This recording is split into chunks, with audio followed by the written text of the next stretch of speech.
Jason Bonner on his draft question. Do you like, Brandon, what John Schneider has said about drafting best player instead of drafting for positional need? Do you like that philosophy statement? It's a great philosophy. It's one of the lies that general managers tell us every single year, and they justify it in the way of saying, well, best player available means we take into account the needs of the team based on and really the best player. So yeah, if they were really set year. We got best players available last year, don't you think?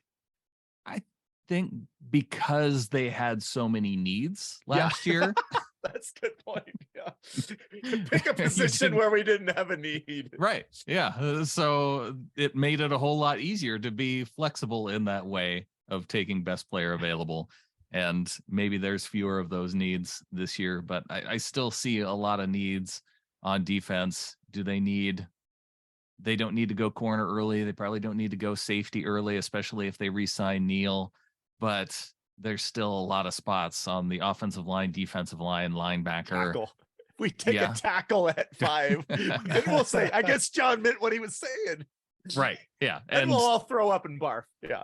Yeah. There's no chance you're taking a tackle at number 5. And so it's a fine philosophy. It's just general managers are going to say that, and they're going to find their own way to build their draft board based on the needs of the team and the best players to fill those needs. Anything to add on that, Clinton? I have a scenario that I'd like to throw out there about best player available. We trade down from 5 to whatever. Are you going to say Bijan? Yeah, I'm going to say.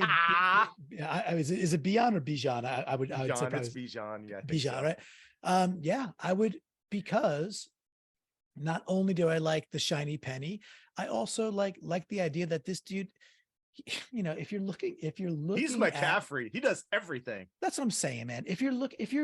Where was McCaffrey taken? Like 12th overall or 5th or 6th? He wasn't first, right? I think he was top 10 though, wasn't he? I think he was 4th. Okay. Well, okay, but still, my point being, right? If you know that this dude is the next Christian McCaffrey, and by the way, he and maybe even better put, the next actually more dynamic Deebo Samuel, like the dude who could solve your. Is there a difference? Well, yeah, I think there's a difference. There's a little difference. Deebo has described himself as what RBWR1 or something like that, wide receiver RB1.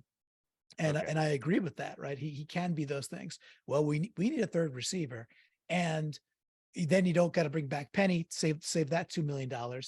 It's just, to me, it's like people are like, no, you can't do that. That's outrageous. Why is that outrageous? Why is that not you trade back, you're getting more capital, you got the 20th pick, so go get a guard at 20, or go get a defensive edge guy at 20, or spend the money in free agency and boost up the line. Why is it outrageous? Why is it not a possibility? And if he's sitting there, we're back at like 9. I'm just saying, it won't shock me if we take him, and I don't think I'll be mad about it. I don't know if you guys have strong opinions on Robinson. He's a dynamo.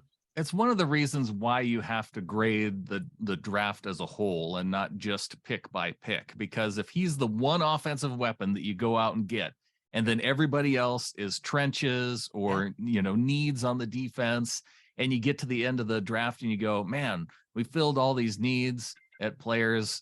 And maybe it's because that top interior defender type pass rusher guy wasn't there by the time the 5th pick rolled around.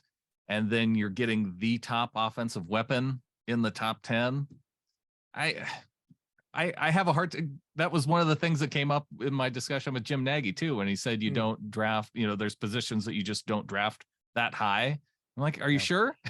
Yeah. Because I can come up with guys where I can see them fall toward the back half of the first round and say, yeah, but is it really that, like the fact that the Carolina Panthers took Christian McCaffrey with the 8th pick in the draft? Is it really that bad considering the type? Now, injuries obviously hampered him through some early seasons too, but you can't predict for injuries. And so if you're getting a dynamic player in the top 10, I have a hard time saying no.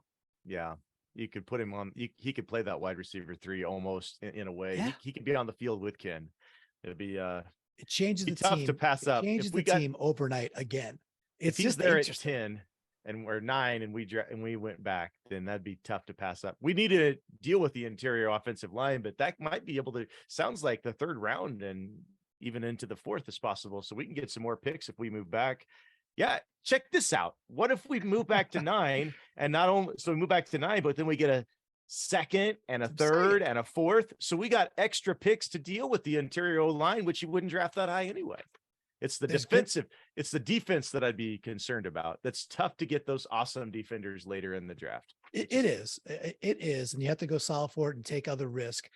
I'm just saying, like, if we're sitting at 5 and either Levis or Stroud are there's going to be some teams that are like, that's our guy, and we will give you the Trey Lance package of some sort for it. And then we get to move back and then potentially get Robinson. It's like, I've already convinced myself that I would be super intrigued by it. It's at the very least, it's an interesting potential outcome. Because the thing is, whoever takes him, barring injury, you're getting a superstar, like a superstar day one. Now, if and of course he's in the position in the NFL that those dudes always get hurt the most because they touch the ball the most and the most contact. Makes sense. All good. But you're getting an absolute stud. You're getting the next super healthy Saquon. You're getting the next Christian McCaffrey. Who doesn't want that on their team? Like, what team doesn't want that? It's just their best value is those first 5 years, and you have him at a decent price. Exactly that's the only way. But we could go on and on about this particular topic. I could argue the other side too, but we just don't have time for that.